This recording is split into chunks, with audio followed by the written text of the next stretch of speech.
আসসালামু আলাইকুম।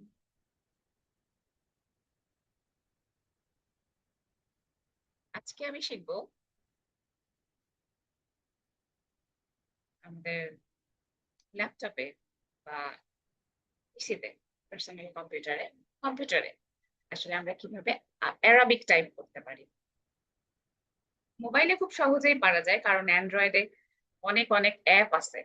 একটা হচ্ছে হারাকাত, ও খুব নাইসলি গুগল ইন্ডিক কিবোর্ডের সাথে অবরের সাথে সিঙ্ক করে আমাদেরকে অ্যারাবিক লেখার আসলে পারমিশন দেয়। কিন্তু আজকে আমি যখন ল্যাপটপে ট্রাই করছিলাম, আমার এটা হচ্ছে উইন্ডোজ 10 এর home edition version operating system. তো ওখানে গিয়ে আমি আসলে আহ, দেখলাম যে হারাকাত নামার জন্য যখন কমান্ড দিলাম, তখন সে বললো যে লাগবে না, এখানেই বিল্ট ইন আছে। তখন আমি যে কাজটা করেছি সেটাই আমি এখন দেখানোর চেষ্টা করছি। সেটা হচ্ছে, I hope you can see my screen. আমরা সেটিংস এ গিয়েছিলাম, মানে আমি সেটিংস এ গিয়েছিলাম, এখানে টাইম অ্যান্ড ল্যাঙ্গুয়েজ নামে একটা অপশন আছে। ল্যাঙ্গুয়েজ কয়েকটা মিশেস, এরপর এখানে ল্যাঙ্গুয়েজে গিয়ে আমি এই যে অ্যাড এ প্রেফার্ড ল্যাঙ্গুয়েজ, আমি এই যে অলরেডি অ্যারাবিক ল্যাঙ্গুয়েজটা, অ্যারাবিকের আবার অনেক ধরনের কান্ট্রি ওয়াইজ, উর্দু, তারপরে হচ্ছে আহ, আরো আরো আরো অনেক অ্যারাবিকের আমি অনেকগুলো টাইপস দেখেছি। তো আমি এখান থেকে একটাকে চুজ করে নিয়েছি, সৌদি আরাবিয়ান, যেটা এরকম একটা মনে হলো যে এটা আমার জন্য ইজি হবে। আমি তারপরে এটাকে এখানে, এই যে এটা ইনস্টলড অলরেডি, তাহলে এখানে গেলে খুব সহজেই আসলে ও ইনস্টলেশনের অপশন দেখায়।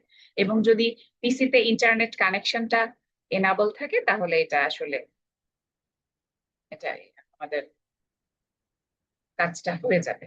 এরপর আমি যখন কোনো কিছু টাইপ করব, এই যে আমার এখানে একটা স্যাম্পল বাংলা লাইন আছে, ইংলিশ লাইন আছে। আমি অভ্র দিয়ে বাংলা টাইপ করি, বিজয় আমি খুব বেশি আসলে এক্সপার্ট নই। আর তারপরে ইংলিশটা তো স্বাভাবিকভাবেই আসছে, তাহলে আর অ্যারাবিক কিভাবে করবো? অ্যারাবিকের মধ্যে আরেকটা আছে, এটা এটা খুব ইজি। এটা ইজি আমার কাছে লেগেছে, এই জন্য আমি এটাকে রেখেছি।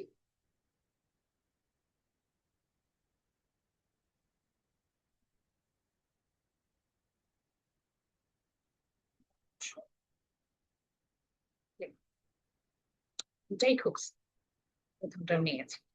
Anyways, এই যে লেক্সি লোগোস, মাল্টিলিঙ্গুয়াল কিবোর্ড, এখানেও আমরা খুব সহজেই যে আলিফ বা তা সুন্দর করে দেওয়া আছে।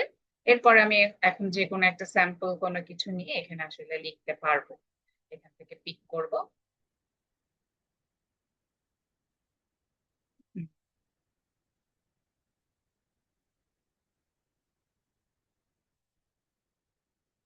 এরকম করে লিখলে ও আসলে স্পেস দিলে আহ মোরাক্কাব করবে না, আর স্পেস না দিলে যা যা লিখতে থাকবো সব মোরাক্কাব আকারে আসতে থাকবে। এবং আমি যদি কোনো কিছুর উপর পার্টিকুলারলি জের জবর পেশ দিতে চাই, তাহলে এই যে সিম্পলি ওই অক্ষরটাকে ডানে রেখে আমি যা দিব, ওখান থেকে সে হারাকা বা ইবারতটাকে সুন্দর করে নিয়ে নিবে।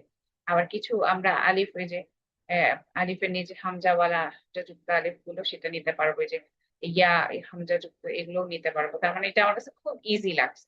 তো আমি উইন্ডোজে গিয়ে ওখান থেকে ইনাবল করে লিখতে পারি।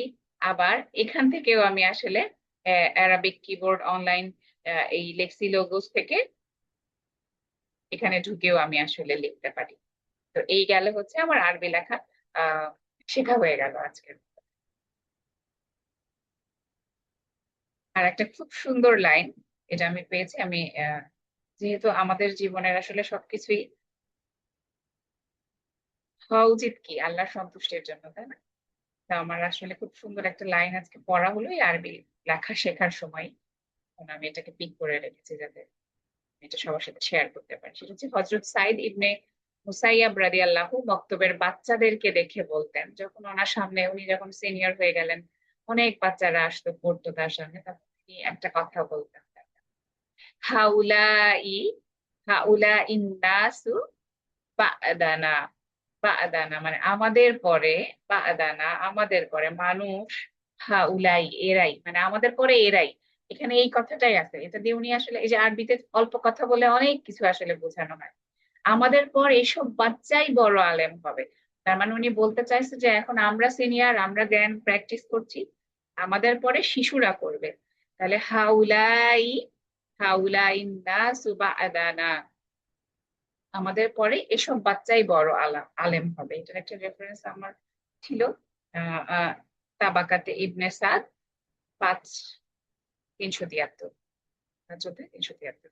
তো আমার কাছে এটা খুব ভালো লাগছে, আমরা যারা বড়রা ছোটদেরকে ইনক্লুড করতে পারি নাই বা ইনক্লুশনের ব্যাপারে অতটা মনোযোগী হইনি, আমরা আসলে অনেক বড় ভুল করেছি।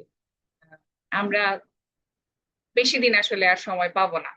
তো যারা এই পৃথিবীটাতে থাকবে এবং পরবর্তীতে আমাদের এই ধারাটাকে, আমাদের এই খলিফা, আল্লাহ আমাদেরকে পৃথিবীতে খলিফা আকারে পাঠাচ্ছে, সেই শিশুরাই আসলে একদম সে জন্মগ্রহণ করছে, সে সুস্থভাবে বেঁচে থাকবে এবং আসলে তাদেরকে আমরা যা যা জানি শিখিয়ে যাব। এটা খুব সুন্দর একটা আয়াত না? আয়াত বলা ভুল হবে, আসলে কোরআনের আয়াতকে আমরা আয়াত বলি। এটা একটা খুব সুন্দর কালিমা বা বাক্য। আমার কাছে এটা খুব ভালো লেগেছে। আমাদের পরে এরাই। Thank you very much.